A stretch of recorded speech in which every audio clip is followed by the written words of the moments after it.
Assalamualaikum warahmatullahi wabarakatuh. I will be explaining the definition of small and medium-sized enterprises or SMEs along with their key characteristics and their important role in the Malaysian economy. Definition of SMEs. In Malaysia, SMEs are defined by SME Corporation Malaysia or SME Corp based on two main criteria. The first one is the annual sales turnover and the second one is the number of full-time employees. An enterprise only needs to meet one of the two criteria to qualify as an SME. For its characteristics, SMEs in Malaysia usually have this common feature. They are privately owned and often run by individuals or families. They operate on a smaller scale compared to large corporations. They tend to be more flexible, quick to adapt, and less formal in their structure. And SMEs are often found in all sectors, including services, manufacturing, agriculture, construction, and retail.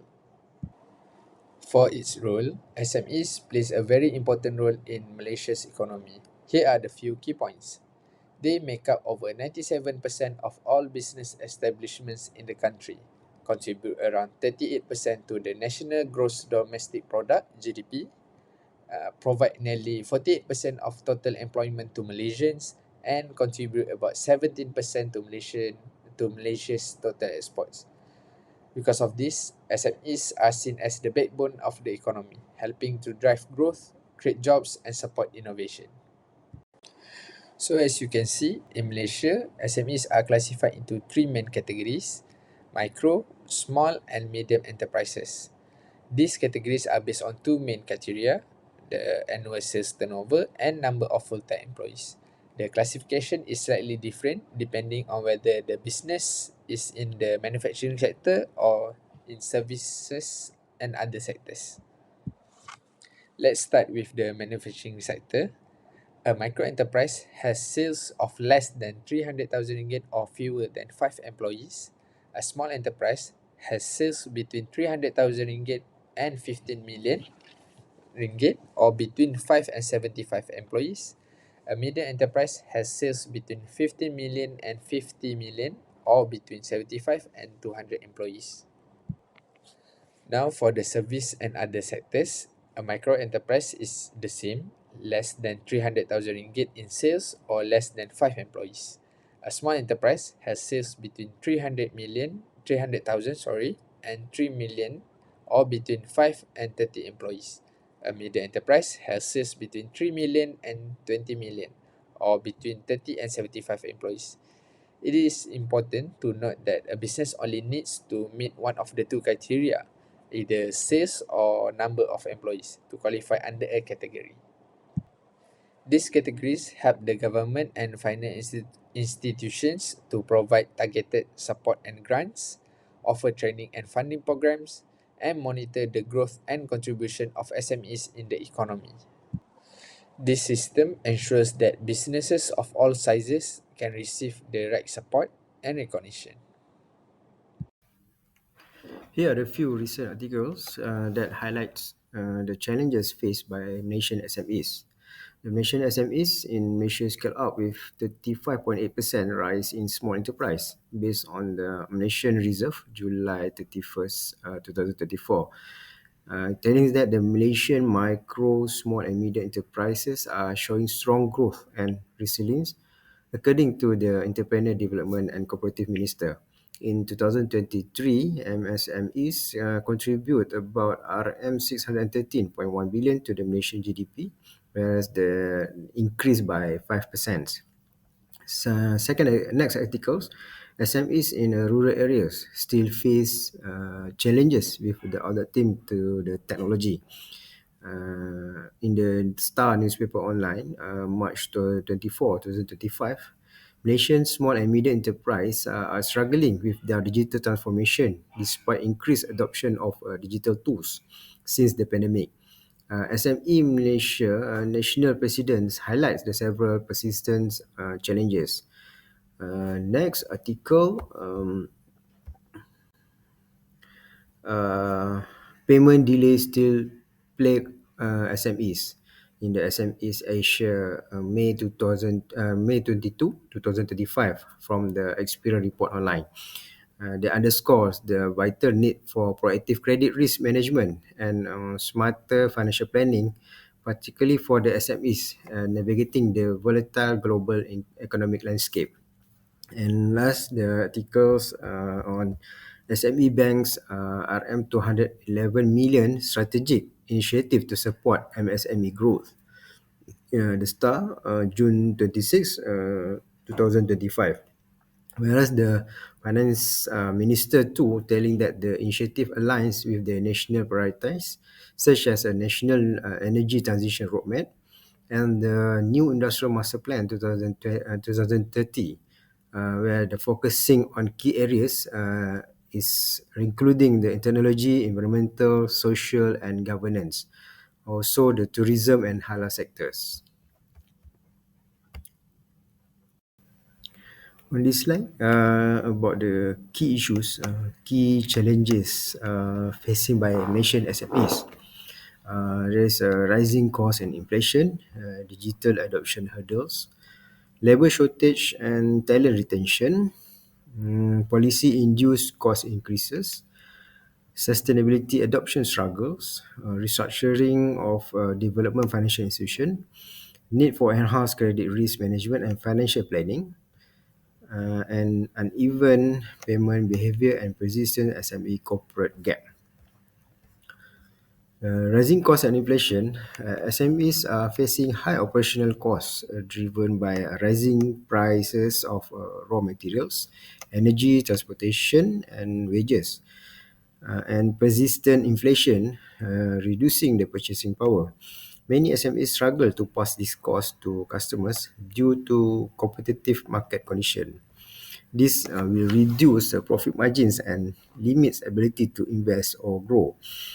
Next, digital adoption hurdles, especially in rural areas.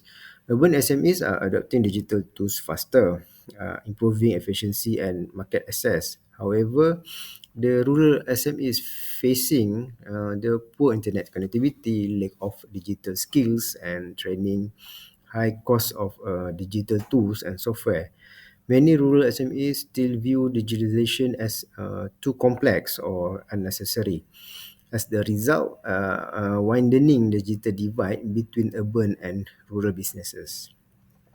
Next, labor shortage and talent retention.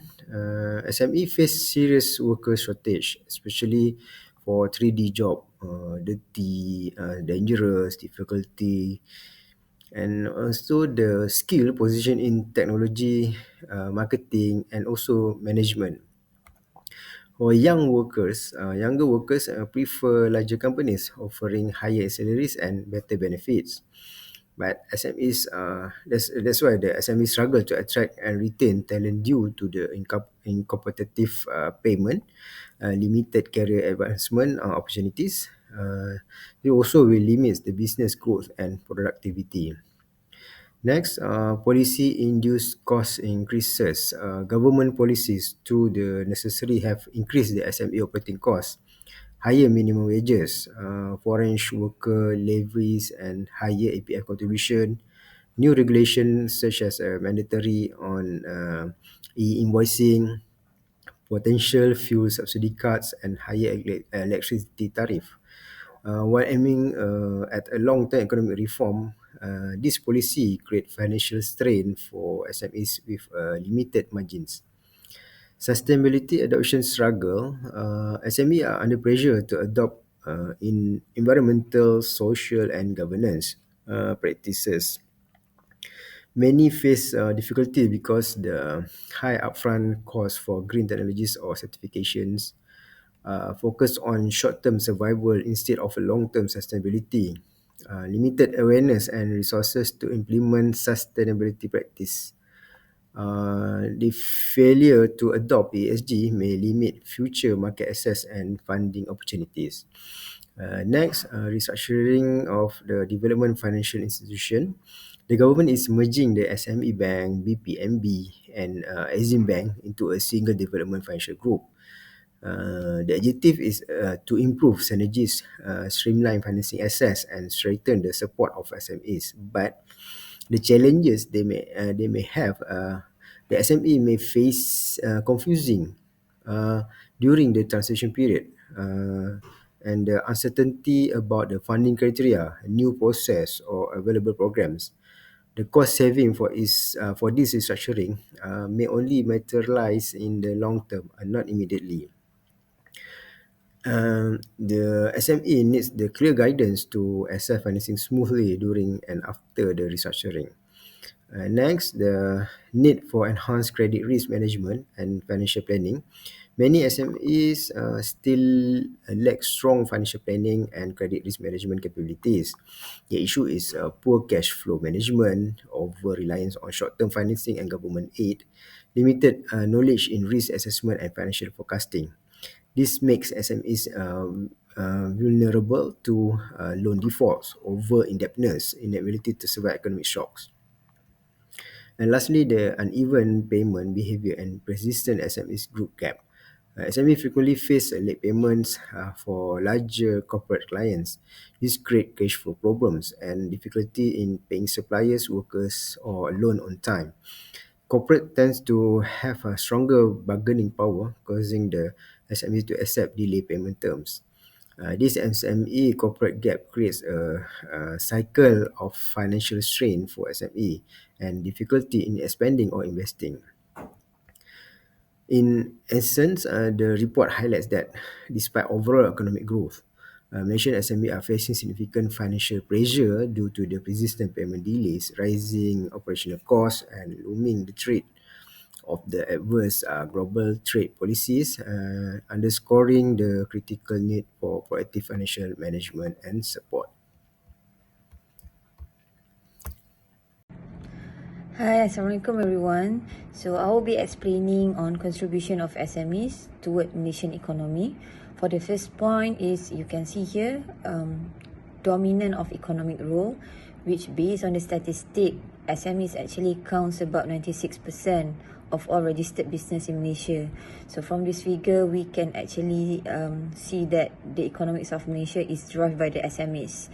And for the second point, it will be sector distribution, which you can see here, the SME is heavily concentrated in service sector, which accounts about 83%, followed by construction, 9.3%, manufacturing and agriculture. So what we can conclude here is it reflects the diverse contribution of SMEs, especially in retail, hospitality, logistic and also civil development projects. For the third point, it will be size breakdown. So this is based on the SMEs Corp annual report and others report under Bank Negara as well. The majority of nation SMEs are micro enterprise, which consists about 69.7%, and followed by enterprise about 28% and medium size 1.8%. So we can say that in Malaysia, the establishment of business majority is consists of micro enterprise. So it shows that these small businesses actually dominate the ecosystem, offer flexibility, low entry barriers, meaning micro enterprise business, not much of licensings and regulation on that stage, and a platform for grassroots of entrepreneurship. Okay, I'll be continuing for point number 4, which is GDP and employment contribution. As the statistic figures, basically SMEs contribute about 38% to Malaysian GDP and also creates about 65% employment of the national workforce. So they actually able to generate jobs, particularly in underserved and rural areas, indirectly help to reduce the inequality and support government agenda for the regional development. And the last point, it will be strategic economic roles. SMEs are not only economic enablers, meaning that they are the supply chain that actually support the ecosystem in the markets. So, and also they also key drivers of innovation, entrepreneurship, especially in emerging areas such as halal product, which is Malaysia actually has set a standard, which is we are halal hub in the second position, and also they play a vital role in strengthening supply chain for the larger corporation. And we also can see the expansion of the SMEs in Malaysia, which they now actively involved in trades, and also benefiting from the trade agreements, targeted government support such as from trade. That's all from me. Thank you. Assalamualaikum warahmatullahi wabarakatuh. I would like to explain about initiative undertaken by Malaysian government to support SME in 2023, 2024 and also 2025. Okay, here are the major initiative had been launched or enhanced by Malaysian government in 2023 to support SME, which is the government gave a tax relief for micro SME by reduce a tax rate, which are micro size SME, which are paid up capitals below 2.5 million gross income will be enjoy a lower corporate tax of 50% of their first RM 150,000 taxable income. Besides that, Malaysian government also in 2023 had give one-off grant for micro trader by give a RM 1,000 cash grant to all registered of MSME and taxi driver, which are totaling RM 1 billion to boost household level trader. In 2024, the initiative that Malaysian government had been taken is by give RM 45 billion in SME loan and also guarantee, which is Bank Negara Malaysia, BSN and also Tekun had launched almost RM 2.4 billion in micro loan and also small trader financing. Okay, beside that, RM 8 billion in Bank Negara Malaysia loan funds, which is including 600 million for micro SME, low income and also food security business. In 2024, Malaysian government also had give 100 million digitalization grants, which are up to 5,000 per SME, was granted to upgrade e-commerce, digital accounting, inventory and also POS system. Lastly is in 2025, which are Malaysian government to help SME, which are first is Malaysian government had launched almost 211 millions from SME Bank under Madani framework by using a program My SME Ladies 2.0, using the financing loan from 100,000 to 3 million with the interest 5%, especially for women entrepreneur. Okay, second is about Dana Kelestarian Alam, which is the loan also 100,000 until 5 million under interest 2.5 until 6%. This is for green and sustainability ventures. And lastly is second initiative government that I saw in 2025 is massive SME financing and guarantee support. Okay, this is total loan is by 40 billion in facilities, including 3.2 billion for micro loan using Tekun, BSN and others. Okay, second is 6.4 billion from Bank Pembangunan for sector like digitalization, tourism and also renewable energy like a solar. So, when I see this, there are so many initiatives from Malaysia government to make sure this sector, which is SME, will be high and also to give income and increasing the economy profit in Malaysia. There are three key factors that lead to rejections of the applications loans from the credit approval teams at commercial banks in Malaysia. First, weak financial performance. The applicants' recent financial statements for the last 2 years reveal thin profit margins and show signs of poor liquidity with a current ratio below 1.0, which indicates difficulty in meeting short-term obligations. Second, insufficient collateral. The applicant fails to provide sufficient tangible collateral to secure the loans to the bank. Third, poor credit history. The business itself had a delayed payment record with key suppliers indicating poor credit discipline. These are the logical reasons and link each factors to common risk assessment criteria used in SMEs loan evaluations. The reason why the bank rejected the loans for the weak financial performance is because the financial stress from the applicants may increase the risk of default. By the risk assessment from the bank, weak financial performance of the company raises concerns about the borrower's repayment capacity. Next, the absence of acceptable collateral limits the bank's options for recovery if the loan turns non-performing. From the risk assessment, The collateral needs to serve as a secondary source of repayments for SMEs applicants, especially those with limited credit history. Last but not least, poor credit history reflects negatively on the management's integrity and financial disciplines. It raises red flags about the borrower's reliabilities and the likelihood for future repayment issues. This meet the risk assessment criteria where frequent delays history from the applicants undermines trust and signals potential risk in lending.